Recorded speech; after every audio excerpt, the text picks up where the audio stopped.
you. Good morning, everybody. You all feeling great out there? You look great. You look warmed up. I saw many of you out here working out, so this is a fit team. We are ready for the morning, and I'm so glad to see all of you. Now, I know there are a number of us also who are here representing Team Prince George's, so if you are representing Team Prince George's, let me hear you right now. All right. Let's make some noise. So there are several people that I would like to thank. I'd first of all like to thank each of you for coming out this morning to support a cause that is so near and dear to so many of us. It really does warm my heart to see us come together as a community to make sure that we are supporting every single member of our community and their families. I want to also thank the president and CEO of the National Capital Area of the chapter of the Alzheimer's Association, Kate Rupert. Would you please help me to thank her and her team for organizing this walk this morning? I also want to thank all the volunteers who have put in countless hours to make sure that this walk happened. Can we give them a round of applause? This just does not happen. So many of them had to be up here, as my father would say, before the roosters crowed this morning, but they were out here. I'd like to also recognize Tanya Muse, who is chair of the 2019 Prince George's County Walk to End Alzheimer's. I want to thank her so much. Thank you so much, Tanya. I want to recognize a wonderful friend, our former county executive, Rashawn Baker, who many of you have come to know. I have to tell you that he is not only a friend and a leader, but he is just a beautiful, beautiful human being. He is here this morning with his wife, who is my soror, Krista Beverly. I want to thank her for being here as well, and also his family. You know, we came to know, many of us know about this disease very personally through our families, but I have to say that we had an opportunity, even as a community, to see it very up close and personal through Rashawn and his family's eyes. And I just want to thank him and thank his family for the dignity that they have demonstrated. I want to thank him for the profound love that he has demonstrated as well to his wife. It is just beautiful, and we want to thank him also for making sure that he brought to our attention the need for this community to really rally around Alzheimer's and to find a cure and to work toward making sure we have that one survivor. We haven't had a survivor yet, but I want to thank him for working over the years to make sure that this particular walk came to Prince George's County. There are 14,000 individuals in Prince George's County with Alzheimer's. 14,000, and so this is very personal.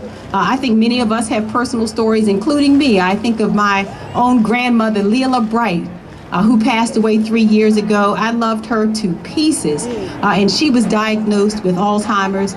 And many of us know that it is really not easy often as caregivers when I think back on my mother and the care that she provided, but we do so with joy. There are many, many stories, including some that, if we're honest about, sometimes we have an opportunity to even smile with our loved ones, even as this is happening. I often tell the story about my grandmother early on in her diagnosis. She was hospitalized. And on the first night, we didn't realize that there was something called sundowning that happens to many of our loved ones.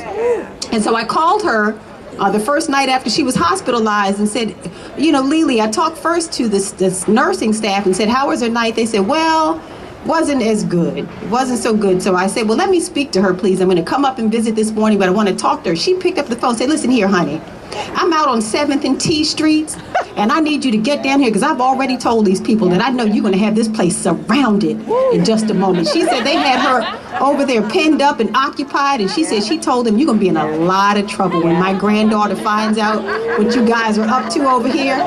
And I had to tell her, oh, Lily, you're fine. You're in the hospital. She said, no, I'm not. I'm out on 7th and T, and I told these people so. And so there are moments for us to even smile with our loved ones as we go about caring for them. But you know what? The good news is that we're here in spite of this disease because we have the opportunity to do something about it. Now, not only can we bring awareness to this disease, but we can help support and fund the research that will finally end it once and for all. And I know many of you have picked up different colors today. They look so beautiful with your flowers. And I know that a bit later on in the program this morning, we're going to have a chance to learn all about what they are. But I want to leave you with some inspirational words from one of my favorite poets, an activist. I don't know about you, but when I learned about Maya Angelou, I felt completely, boy, Maya Angelou's words will turn you all around, won't they? Learned about her in 7th grade, and I think I have never quite been the same since I learned about Maya Angelou.